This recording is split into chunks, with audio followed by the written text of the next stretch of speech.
अस्सलामुअलैकुम प्यारे बच्चों। जैसे कि हमने बताए थे हुर्फ़ तेजा हमारी मुकम्मल हो चुकी है और अब हम सिर्फ लफ्ज़ों की तरफ जा रहे हैं।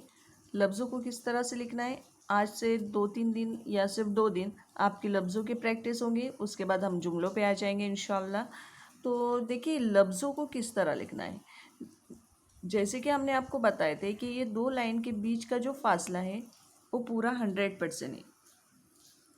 इस 100% में कौन सा हुर्फ कहाँ से सीखना है या सॉरी कौन सा हुर्फ कहाँ से लिखना शुरू करना है, ये आपको ध्यान देना है। जैसे पहला हुर्फ है तबस्सुम, ये त आ गया हमारा ऊपर, उसके बाद ये ब आ गया और फिर ये स और ये म। देखो म लाइन से थोड़ा सा नीचे आएगा, थोड़ा सा नीचे। उसके बाद हमने ये नुक्ते दे दिए तबस्सुम। उसके बाद है कायनात।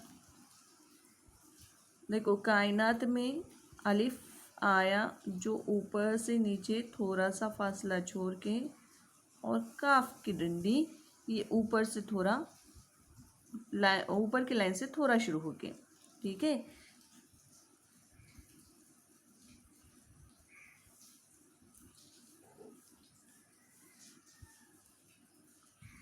देखिए मेरा जो तरीका है लिखने का उसको अब गौर से देखें और बिल्कुल वैसे ही कॉपी करने की कोशिश कीजिए।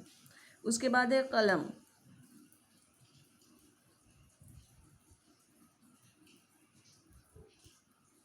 कलम, नज़ाकत,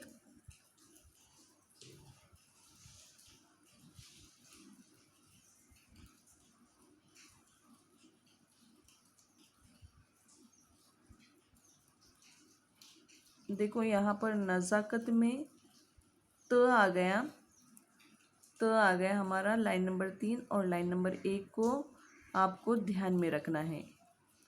और क को हमेशा ऊपर की लाइन से शुरू करना है।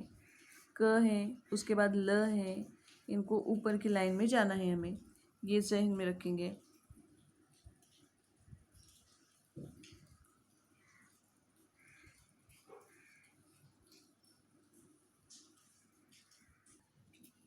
उसके बाद है सबील। देखिए स की जो ये है शोशे हैं वो भी एक के नीचे एक आएंगे। स और ये ल आ गया ब य के बाद स बी। उसके बाद है मज़ाहिमत।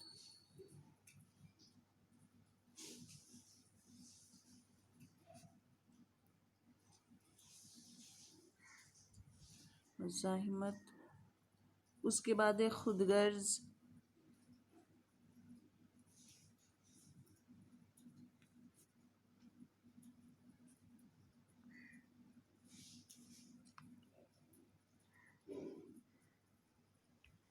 खुदगर्ज।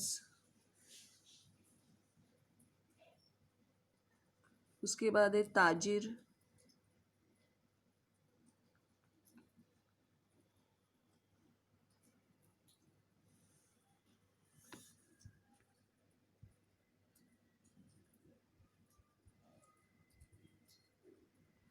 तो ये सारे हुर्फों को आपको कॉपी करना है और बिल्कुल जैसे ही वैसे ही हमको सेंड करना है। उसके बाद हमने आपसे कहा था कि हम इंग्लिश के कुछ उसूल देखेंगे। ये तो आपका होमवर्क हो गया।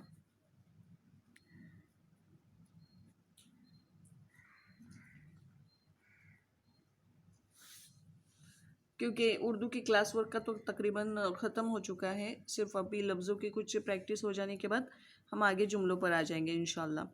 ठीक है, तो इंग्लिश के उसूल आज देखते हैं हम।